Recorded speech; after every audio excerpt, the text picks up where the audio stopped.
Hi, I'm Dr. Bertice Perry, and I want to tell you a story. Years ago, about 20 some years ago now, I was in Chicago and I was visiting my sister's house. My brother Kevin was in town. We were at Chris's house. I had a little sports car and it was convertible. The top was down, but the windows were up. And they were up because sometimes I would drive down the street that way so that I would get the air across, but I would be able to hear my music. Anyway, I parked my car and went in. The doors were open because I usually left my car doors open because that's just who I am. They were unlocked. They weren't open. They were unlocked. Um, I heard a commotion outside, and I came out, and my brother was there, and there was a young kid. His race matters to this story. He was white.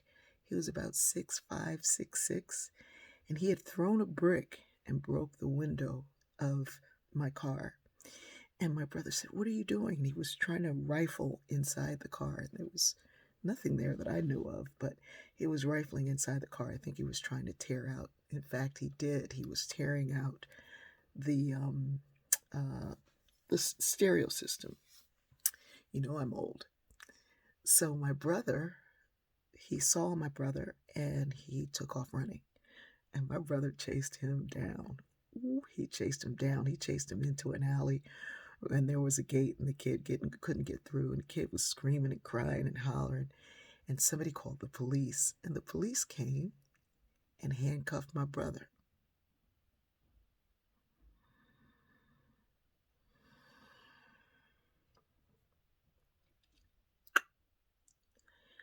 Um, my brother, of course, told them who he was, and then he told them who I was.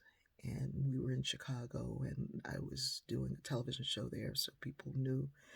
And by the time I caught up with all this action, I was huffing and puffing, but I got there. And they saw me, and I said, "Why do you have my brother in cuffs? Why are you trying to arrest my brother? He's the perpetrator." We have a problem in this country with perception. There are studies that show that black boys, from the time they are 9, 10 years old, they are perceived to be 20. And somehow 20-year-old white boys look like they're 9.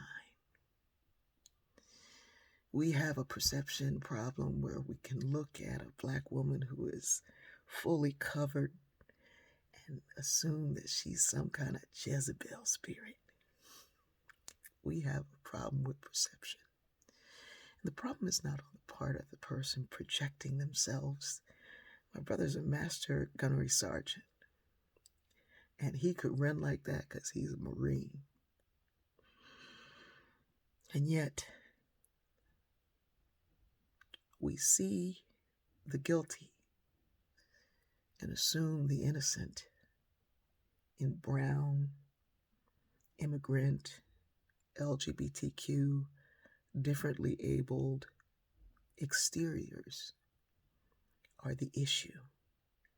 That they are the ones taking something away from those who rightfully earned it. This country is great. It's the greatest country in the land. Not because of our free labor on stolen land, but because we have diversity brought about by free labor on stolen land. It's time that we recognize who we are. The only thing we have to export to the world are great ideas that come from all kinds of folks coming together, creating something new. It's time that we recognize all the folks, not just the ones that we think are right, not just the ones that we think we like, not just the ones that we think are the loudest, who we are afraid of.